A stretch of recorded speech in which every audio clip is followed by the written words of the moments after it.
Hello, fellow adventurers, and welcome to Artistic Adventures. We're going to continue our face-up series. Today we're going to be talking eyes.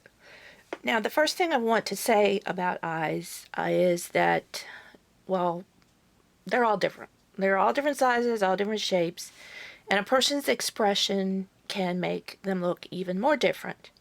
So, part of what you're thinking about as an artist is the final product. What is your doll going to look like? Is she going to look happy, mischievous, sad, angry? All those things are going to play into the things that you do to her face, and eyes are one of the most expressive parts.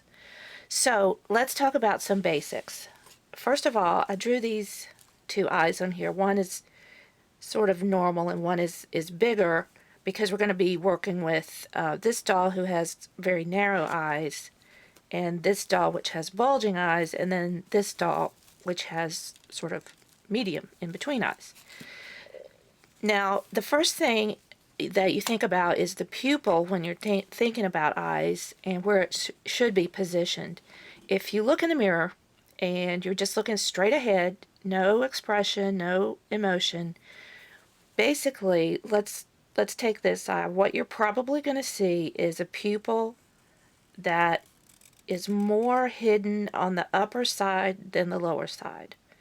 You may have this actually going down further, but basically I'd say this is a good representation. So this is the iris and this is the pupil. So this will be the colored part. The white part is the sclera. So thinking that way, this would be sort of a neutral eye. And if you don't want to have much of an expression, then that's what you might have.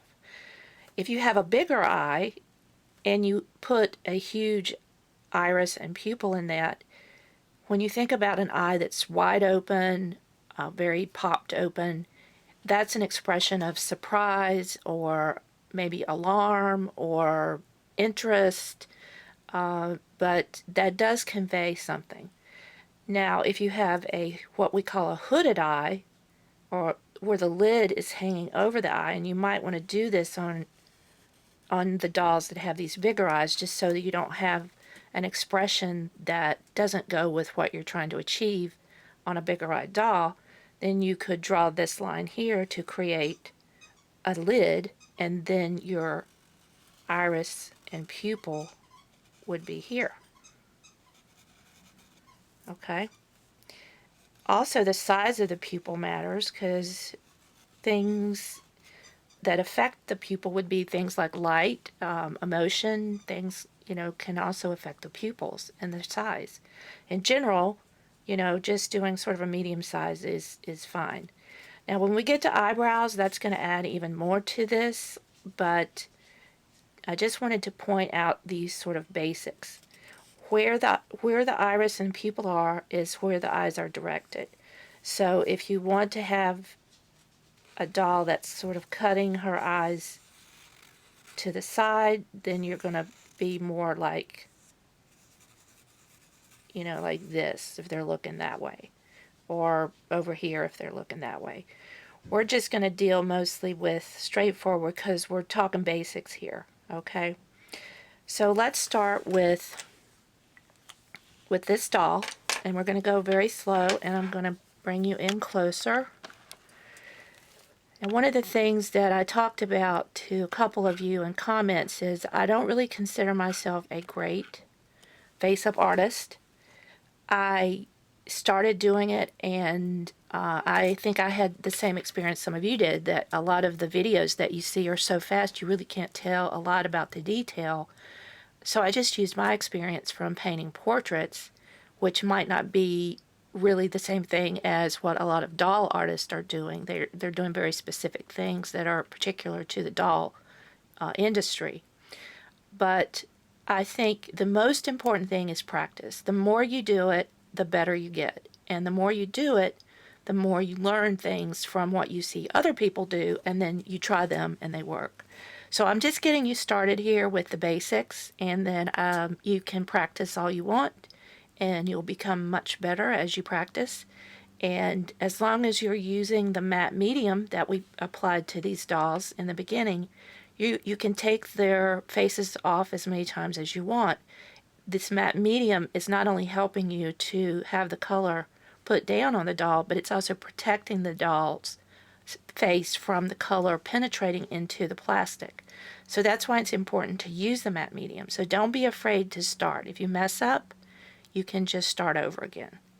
Now, there's a couple of things that I use when I'm working with dolls that help, and that is, hang on one second, let me grab this cuticle stick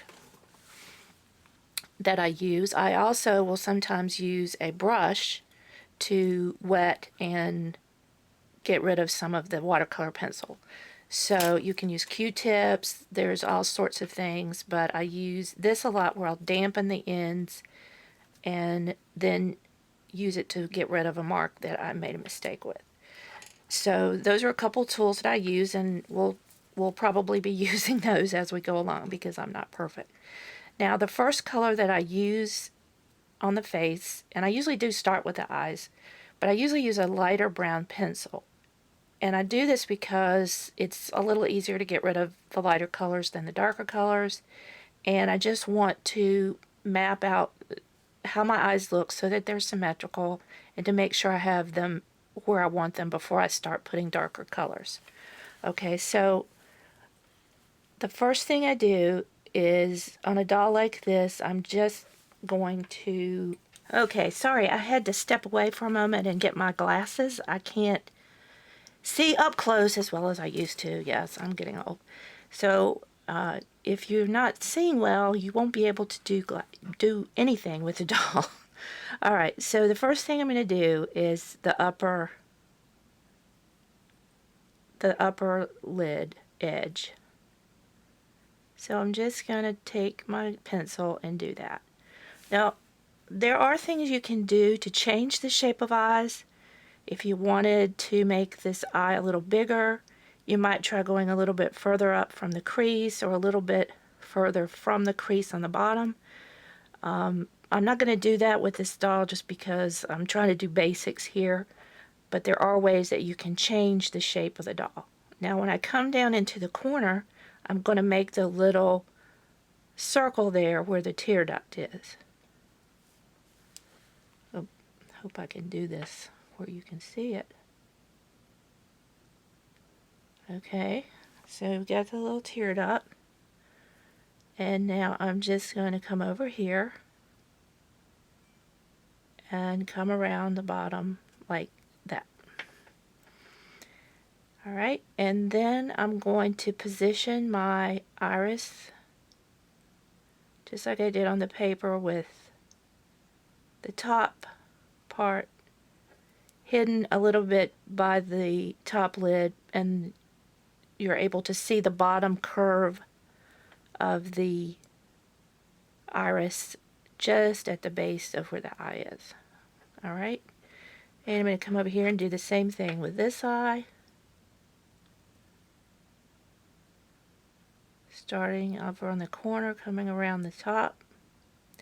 And this is fairly simple because I'm just following the indentation in the plastic.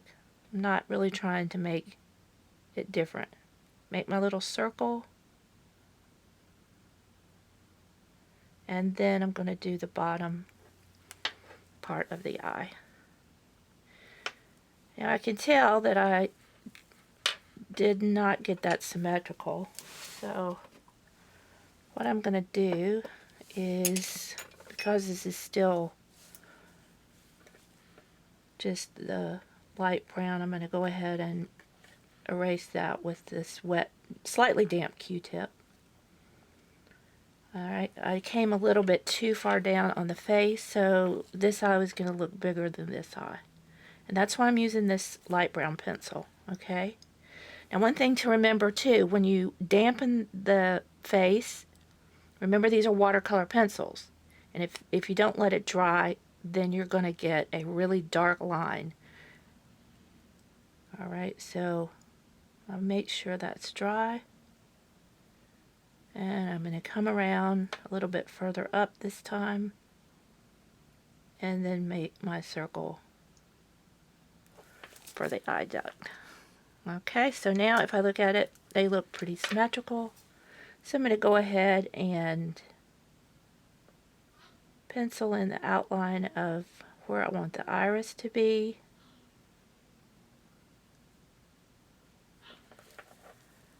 And that looks pretty symmetrical. Okay, now I'm going to go over that with a black pencil since I feel like I've got the shape that I want.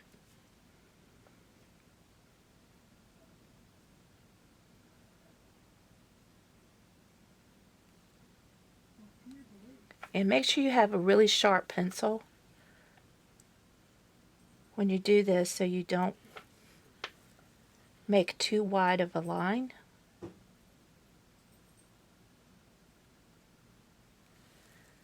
Alright, and now we're going to go over here and do the same thing.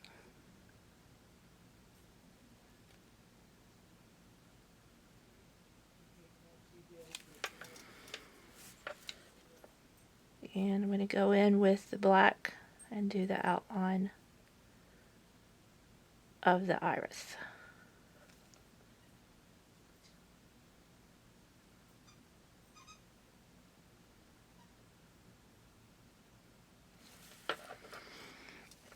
Alright, so there is your basic eye shape for sort of a narrow-eyed doll. This is a very simple eye shape to do. You're not trying to do any special effects. And I'd do the pupil probably about that size.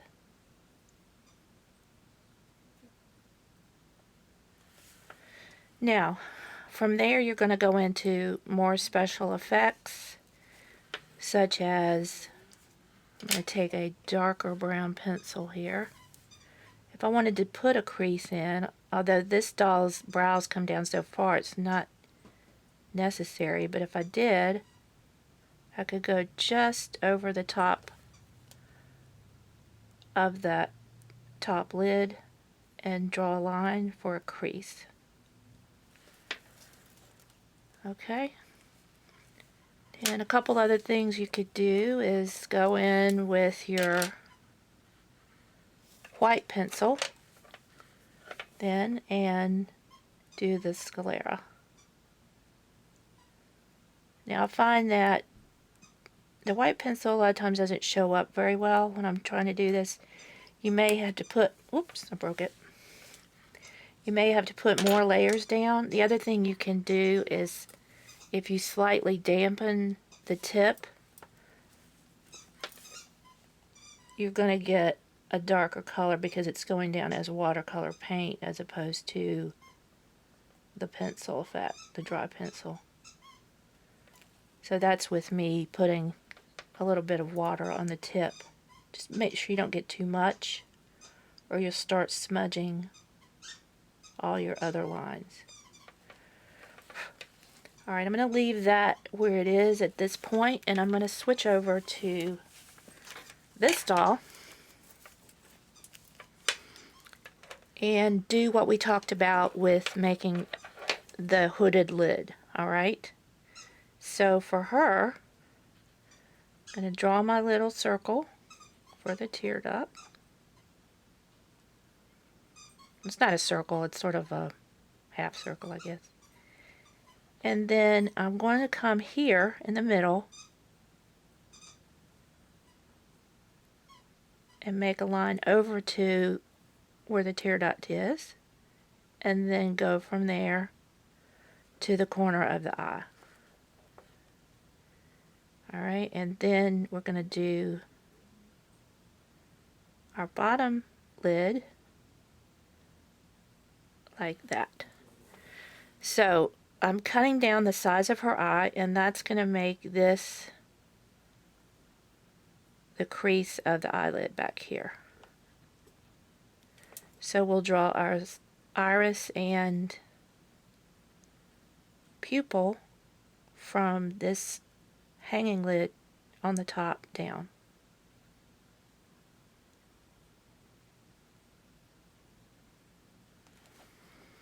Okay. So let's just go ahead and darken that in so you can see it a little bit better.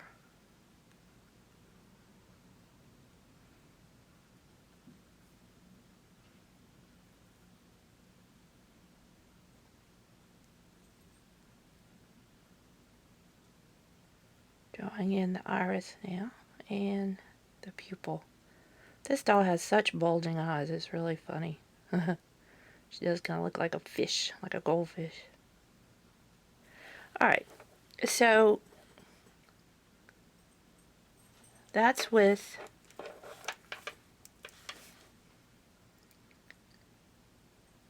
having an overhanging lid.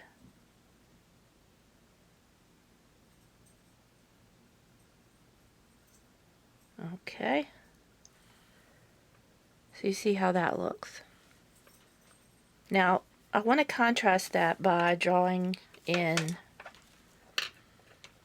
an eye without the overhanging lid, just to show you how big and wide these eyes are and what a difference it makes. So I'm going to actually follow the curve of the eye that's in the plastic, which is the easiest thing to do with these dolls. When you start getting outside of that, it makes it a whole lot harder. So I've got this big space now to put the iris in. And if I want to do a crease, I can actually come up a little above it, a little far above it, and do that. So let's darken that so you can see how it looks with the black on it.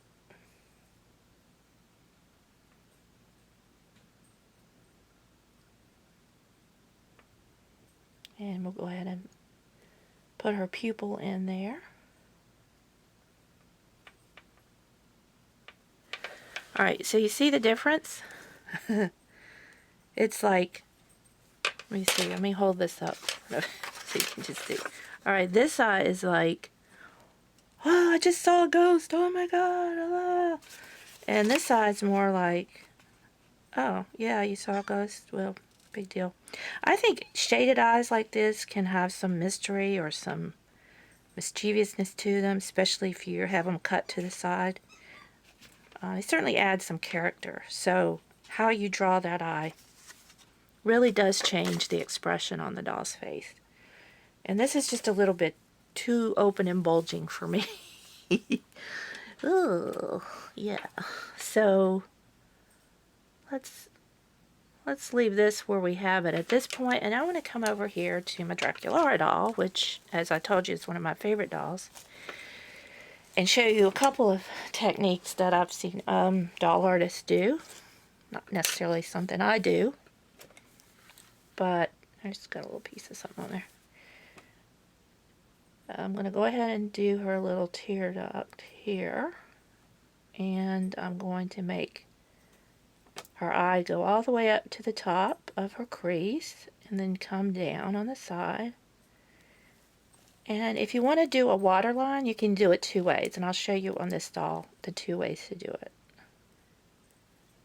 Waterlines can be a little more difficult because you're drawing in such a small space. One way to do that is to take a pink pencil, although it doesn't show up too good on her pink skin, and come from the tear duct over to like you're drawing the bottom of the eye. And this will end up looking like the waterline. You could even add maybe some white to that if you want to. It's not showing up so good on camera, so I'm going to use a little bit darker pencil just so you can see where it is. It's a little bit darker red.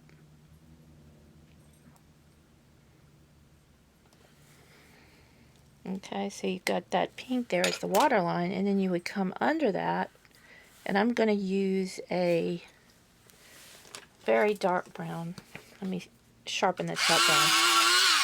Need it to be very sharp. And I'm coming under the pink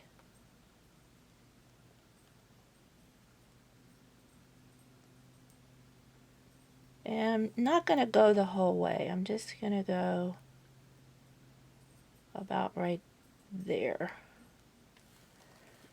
Okay, so we've got the upper lid. I'll draw in the shape of the iris and the pupil, coming down to the waterline, and then a little bit of darkening there in the center to represent where the pupil would be. Alright, so darken this in a little bit.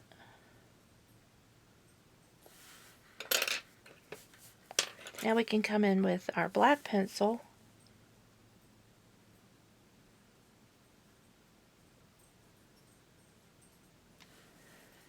and make that a little bit darker.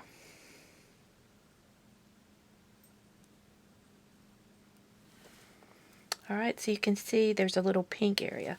Now another way to do the waterline is not to use the pink, but to use the brown and the black pencil. So I'm going to go in with this darker pencil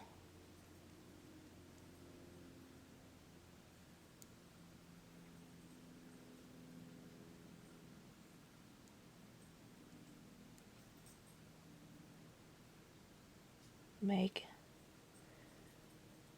a partial mark.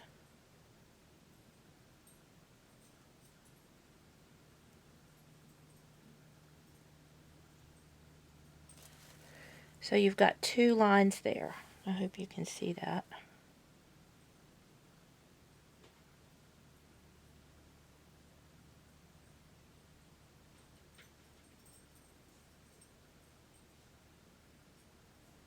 To represent the waterline. Okay, so my phone rang in the middle of doing that eye and I kind of messed it up. So I went back, I just used water on a Q-tip and got rid of that first part or the last part that I had done. So I want to show you here. I have the bottom lash and then this second line coming on to create sort of a waterline look. Okay, so let's go over that now with the black pencil. Whoop. Hope you can see that. So we're going over the top with the black pencil. And then the bottom lash line over to the tear duct. And we're just going to leave that second line there as it is for right now. We're going to put some white in that later. But I want to go ahead and put in the iris and the pupil.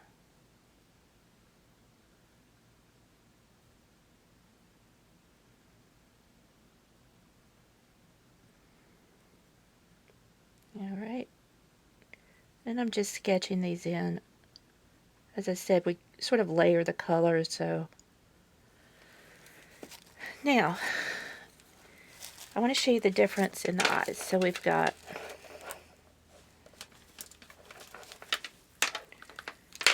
the narrow eyes over here. We've got the bulging eyes and one with the lowered lid. And then we've got this sort of, I saw the average or medium sized eye over here. Okay, so that's the basics of drawing the outline of the eye shape and also thinking about how you want the eye to look, how you want the expression to look, whether you want the eyes to be going sideways or this way, and also a little bit about, you know, going into more advanced techniques like water lines and that sort of thing. Water lines, to me, are kind of difficult because of the smallness of the doll, but they can add a lot to the expression. So it's a technique you may want to work on, but for your first doll, you may just want to go with a simple eye look like this. And as I said, if you don't like it, you can always go back later and wipe it all off. So that's all I'm going to talk about in today's video. These are going to be shorter videos, hopefully, because I'm going at real time. And we'll go into more coloring of the eyes in our next video and talking about eyebrows. So I hope you enjoyed this video. If you did, give it a thumbs up and subscribe so you don't miss a thing. Thanks, and bye.